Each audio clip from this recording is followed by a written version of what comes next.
In this video, we're going to be taking a look at a really interesting project that I think a lot of you will really appreciate the power that we've built in to EasyStone version 3. Now, there are lots of functionality here inside EasyStone that many of you may never even use, and that's okay. Just because it's there doesn't mean you have to use it. Now, it's our job to show you what each of these functions do so that in the event you come across the need for a particular function, you know how to use it. And this project, I think, is a really exciting project because I cannot begin to describe the amount of time it will save you if you ever need to do this particular task. So here's what we're going to do. We're going to take an existing TrueType rhinestone font that we purchased, and there are many different places to purchase these TrueType rhinestone fonts, and we'll cover some of those as we go through the video. But there are many different places to purchase these TrueType fonts, but not every single font that's out there in the marketplace comes to us already set up for a StickyFlock alphabet, where we can line up individual letters to create whatever words we want to create. So if you have purchased some of these rhinestone fonts but want to be able to create a rhinestone alphabet template out of that font, we're going to show you how to do that with just one click of the mouse. And that's what's exciting. It's really, really quick. All right, so let me just show you what we're going to do. So we're going to come over here to the Fonts tab and open up our new Font Manager. And in Font Manager, we have this other function called Easy Font. So the first thing we're going to do is click on this button right here. It says Start Font Layout. And we're just going to click, and you can see some text appear. Now, this text is just the uppercase, lowercase, and the pound sign along with all the numbers. Now you can add to this text if you want to. So if you know a particular font that you've purchased includes special characters or whatever, you can just type those in yourself. All right, so then what we're going to do is let's go back over here to the Font Finder tab, and there's an option down here for text spacing. Let's click on that, and what that does is it gives us these two little handles. Now what we're going to do first of all is I'm just going to zoom out a little bit here. We're going to hold down the Shift key and grab this one and drag. And see what that does? It increases the word spacing. Okay, so we had a space between the upper and lowercase and between the lowercase and the numbers, and that's going to increase our word spacing. Okay, and then if I want to increase my character spacing, I let go of my Shift key and drag some more. So you see how that will increase our character spacing? So that's one way to do it, right? I'm going to undo this couple of times here, so let me just undo this. I want to just show you another option that we have available. So when you're doing your font conversions, what you're going to want to do is you're going to want to right click on text spacing, and up will pop this dialog box, and I usually use like 200 and go ahead and hit apply, and all that does is add the character spacing for us. And then if we want some additional word spacing, then we can go ahead and click on text spacing, hold the Shift key, and increase our word spacing a little bit if that's what we want to do. It's really up to us, okay? So now you can see we have a nice space between all of our lettering here. And now what we're going to do is pick a font. So let's come over here to our rhinestone fonts.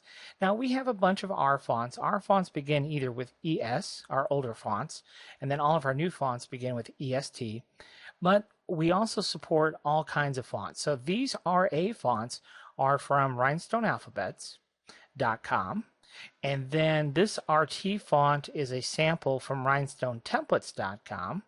And then these S17 fonts are from synergy17.com. And I think we even have a TRW, the Rhinestone World font thrown in there for good measure. All right, so what we're going to do this demonstration with, I think we're going to use a Synergy 17 font. Let's try the curly medium double. So I'm going to click on that, and then I'm going to zoom in here so you can see what we have. So you can see when I did that, it changed the font that I had to a stone font, right?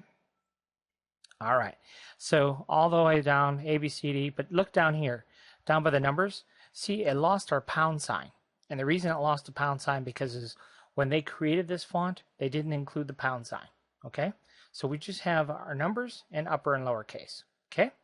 So now what we're going to do is we're going to convert this into a StickyFlock alphabet, Okay, whatever type of template material you're using, it'll work just fine.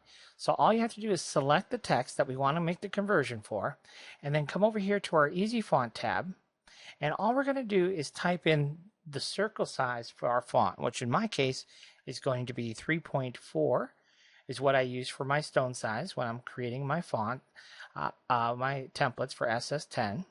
And then I usually use 10 in this box.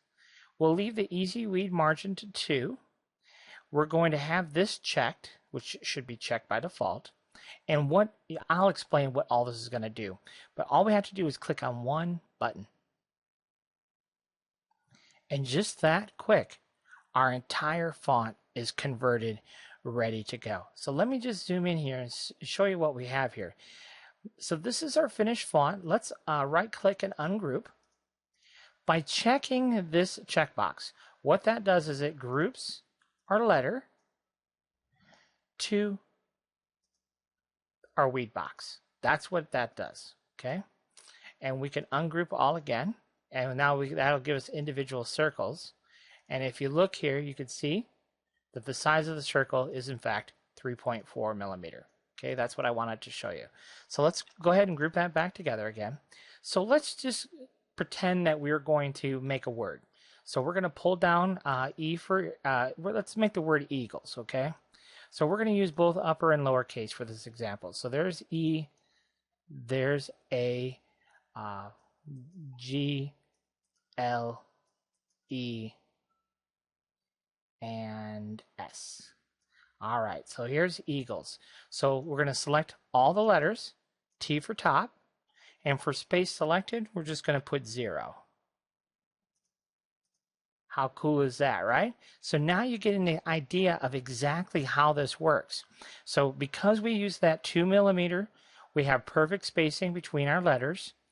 And because of the way Easy Font added our weed boxes, notice here where the G gets lower, it added that extra space between these other letters that didn't technically require it. So this way, all of our lettering lines up both at the top and the bottom perfectly with just one click of the mouse. So that's going to be really, really useful. All right, so now what's the next step? Well, the next step, obviously, is to cut this bad boy out, right? So what we're going to do, I usually start with, do my upper case letters separate from my lowercase. So that's why we created this utility, which is our prep for cut utility. Now what we can define in here is we can define our template material width. I usually use start at 11 inches.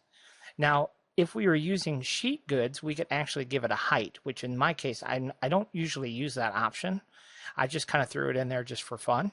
So the offset margin, I'm going to go ahead and set to 1/8 of an inch. The horizontal spacing, I'm going to set to 1/8 of an inch. And the vertical spacing, I'm going to set to 1/8 of an inch. And when I click on Create Layout, watch what happens. So the software goes to work, and what it's going to do is going to create us a cut template ready to go with all of our letters. So if we look at it, our cut template, there's our cut template. You see, so these two letters, or these two pieces we can actually get rid of, and this we can actually send to the cutter ready to cut. So you can see that we need a piece of material that's basically 11 inches by about 10 inches to cut out these letters. Okay, and then so once we have our uppercase done, then I would just slide over here and I would grab all of our lowercase and do the same thing. We already have all this information here, so we'll just hit Create Cut Layout. And sometimes we'll have to fudge this number a little bit. It just kind of depends on how things turn out. Well, that's not really not too bad, right? Because we'll probably cut a couple of extra letters here. So we might cut an extra A, something like that. Okay. And we can go back over here and we'll just type in 1/8 of an inch here. And we'll hit space selected and just kind of get those in line. And again, we don't need those two boxes to cut, so we'll get rid of that. So that takes care of that, and then I usually do my numbers. I'll go ahead and do those. I'll usually bring this back down. There's our numbers, and we'll go ahead and get rid of that. Okay, So now we can go ahead and just cut those three things, send those to the cutter, and we're ready to go. So I hope you enjoyed this video taking a look at this function, and you can quickly create your cuttable rhinestone alphabets using this new Easy Font feature here to create all of your individual weed boxes. So in the next video, what we're going to do is we're going to do the same exact process basically, but we're going to show you a little bit different process if we're using a two-color font. So we're going to show you how to go about creating a two-color rhinestone alphabet as well. So stay tuned for that one. Thanks for watching.